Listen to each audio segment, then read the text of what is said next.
Assalamualaikum warahmatullahi wabarakatuh. Selamat datang di kelas digital Kabupaten Lamongan. Sekolah dasar, cerdas, berkarakter. Yeay! Hari ini kalian akan belajar bersama Bu Iza. Bu Iza berasal dari Sekolah Dasar Negeri 2 Jatirenggo, Kecamatan Gelaga, Kabupaten Lamongan. Sebelum memulai materi hari ini, marilah kita mulai dengan berdoa bersama-sama. Berdoa dimulai. Bismillahirrohmanirrohim. Hari ini kita akan belajar materi kelas 5, tema 1, subtema 3, pembelajaran 2. Tujuan pembelajaran hari ini adalah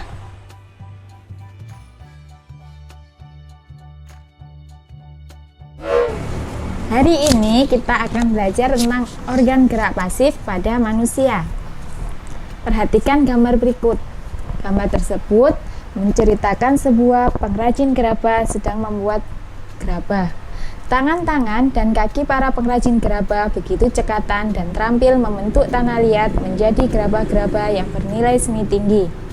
Dari situ dapat kamu lihat betapa rangka dan otot, khususnya pada tangan dan kaki, mampu berfungsi dengan baik. Apa yang akan terjadi jika salah satu organ gerak tersebut tidak dapat berfungsi sebagaimana mestinya? Coba kamu perhatikan gambar Pak Tua tersebut. Kasihan sekali, tubuhnya sekarang bungkuk. Pada saat mudanya dulu, dia terus memaksakan tubuhnya untuk bekerja tanpa mempedulikan waktu beristirahat. Sejak muda, dia sudah jadi pengrajin gerabah. Waktunya dihabiskan untuk selalu duduk membungkuk membentuk gerabah-gerabah pesanan. Dia pengrajin yang rajin dan bekerja keras. Namun sayangnya, dia melupakan waktu untuk beristirahat. Pada akhirnya, kini tubuhnya menjadi bungkuk. Tubuhnya yang menjadi bungkuk merupakan salah satu contoh kelainan organ gerak pasif pada manusia. Selain bungkuk, masih banyak contoh kelainan organ gerak pasif manusia. Di antaranya fraktura, fisura, osteoporosis, lordosis, skoliosis, dan juga kifosis. Fraktura atau patah tulang, kelainan yang terjadi pada tulang akibat kecelakaan, baik kendaraan bermotor ataupun jatuh. Fraktura dibedakan menjadi dua macam. Coba perhatikan gambar di sebelah itu. Gambar pertama merupakan tulang dalam keadaan normal. Gambar kedua, tulang mengalami patah tulang namun tidak sampai robek ke kulit atau otot. Kelainan tersebut dinamakan fraktura yang tertutup. Sedangkan gambar sebelahnya terjadi patah tulang yang merobek atau menembus kulit atau otot sehingga dinamakan fraktura yang terbuka. Yang kedua, fisura atau retak tulang. Kelainan tulang yang menimbulkan keretakan pada tulang akibat kecelakaan atau benturan dengan benda keras. Perhatikan gambar di sebelahnya. Gambar yang bertanda merah merupakan contoh fisura atau retak tulang. Yang ketiga, osteoporosis. Osteoporosis terjadi karena adanya pengeroposan tulang. Hal ini karena tubuh sudah tidak mampu lagi menyerap dan menggunakan kalsium dengan normal. Perhatikan gambar di sebelahnya.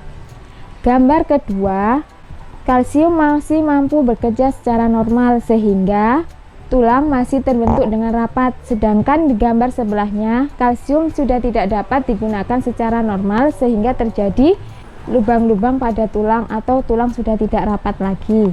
Yang keempat, lordosis. Kelainan tulang karena sikap duduk yang salah sehingga tulang belakang melengkung pada daerah lumbalis. Hal ini akan mengakibatkan posisi kepala tertarik ke belakang. Perhatikan gambar sebelahnya. Itu salah satu contoh penderita lordosis. Kelainan yang kelima yaitu skoliosis. Kelainan yang terjadi karena sikap duduk yang salah sehingga tulang belakang melengkung ke arah samping dan menyebabkan badan akan bengkok membentuk huruf S. Perhatikan gambarnya. Kelainan yang terakhir yaitu kifosis. Kelainan yang terjadi karena sikap duduk membungkuk sehingga tulang belakang membengkok ke belakang. Itu contohnya. Lordosis, skoliosis, dan kifosis terjadi karena posisi duduk yang salah. Bagaimana posisi duduk yang benar sehingga tidak menyebabkan kelainan-kelainan tersebut? Perhatikan bacaan berikut ini. Silahkan kalian baca bacaan berikut ini dengan seksama.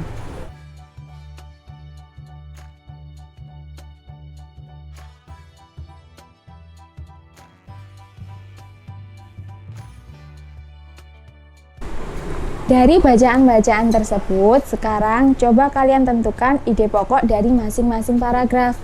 Bu Iza akan memberi kalian contoh menentukan ide pokok pada paragraf pertama.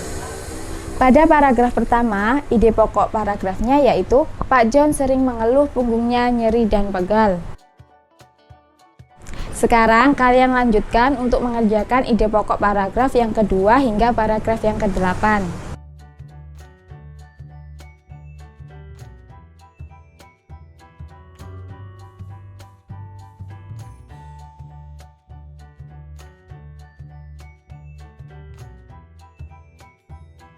Setelah kalian menentukan ide pokok paragraf 2 sampai ke-8, coba kalian lihat apakah sudah sesuai dengan ide pokok yang Bu Iza tampilkan.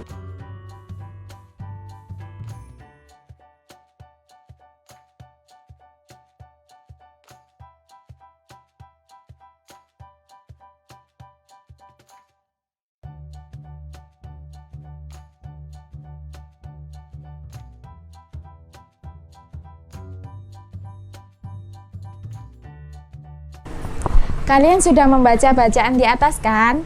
Tentunya kalian sudah memahami isi bacaan tersebut. Agar bacaan tersebut lebih menarik, bacaan tersebut dapat dirubah menjadi komik.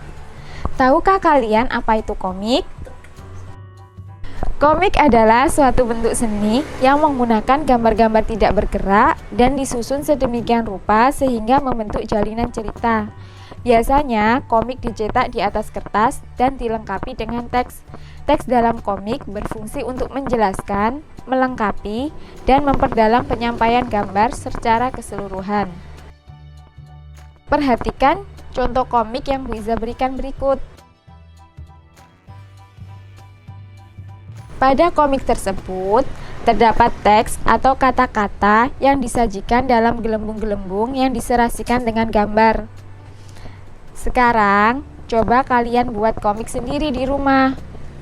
Nah, sebelum Ibu memberikan tugas untuk penilaian harian, mari kita ulas kembali materi yang telah Ibu sampaikan. Yang pertama yaitu materi tentang kelainan organ gerak pasif pada manusia. Kelainan tersebut antara lain fraktura, fisura, osteoporosis, skoliosis, lordosis, dan juga kifosis. Selain itu, kalian tadi juga belajar tentang komik. Sekian materi hari ini, semoga bermanfaat. Tetap semangat belajar bersama Kelas Digital Kabupaten Lamongan. Sekian dari Bu Iza. Wassalamualaikum warahmatullahi wabarakatuh.